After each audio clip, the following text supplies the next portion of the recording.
সোনার চেন ও দুটি বাইসাইকেল সহ এক চোরকে আটক করল পূর্ব আগরতলা থানার পুলিশ। আগরতলার শহরে চুরির ঘটনায় অভিযুক্তকে গ্রেফতার করে পুলিশ। বৃহস্পতিবার সোনার চেন ও দুটি বাইসাইকেল সহ এক চোরকে আটক করল পূর্ব আগরতলা থানার পুলিশ।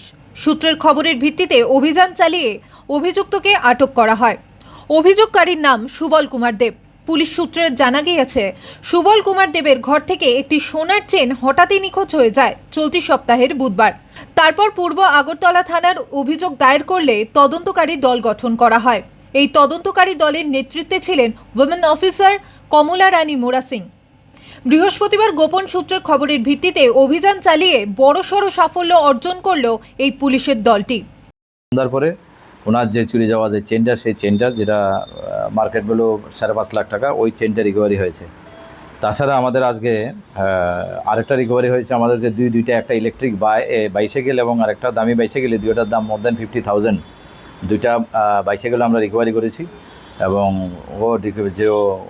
যে এটার সঙ্গে জড়িত যে চোর আছে তাকেও আমরা অ্যারেস্ট করেছি। বাকি কিছু বাইসাইকেল, আরও 3-4টা বাইসাইকেল আছে, আমরা ওগুলো রিকভারি করবো। হ্যাঁ, চোরকে আটক করা হয়েছে। চোরকে আটক করা হয়েছে আমাদের বনমালীপুর থেকে। আরও আছে বিভিন্ন জায়গার নাম বলছি না, আরও জায়গা কিছু আছে, আমরা ওগুলো রিকভারি করব। পুলিশের জালে ধরা পড়ে এক যুবক, যার কাছ থেকে উদ্ধার হয়েছে চুরি যাওয়া সোনার চেন এবং দুটি বাইসাইকেল। পুলিশ সূত্রের খবর, এই সোনার চেনটির বাজার দর প্রায় 5 লক্ষের কাছাকাছি। পুলিশের সন্দেহ, আটক এই ব্যক্তির সঙ্গে কোনো বড়সড় র্যাকেট জড়িত থাকতে পারে। সেই মতোই চলছে জিজ্ঞাসাবাদ।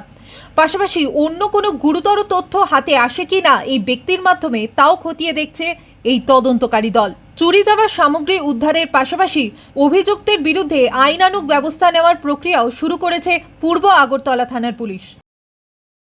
ত্রিপুরা থেকে দেবাশিস বোসের রিপোর্ট, সিএন ত্রিপুরা।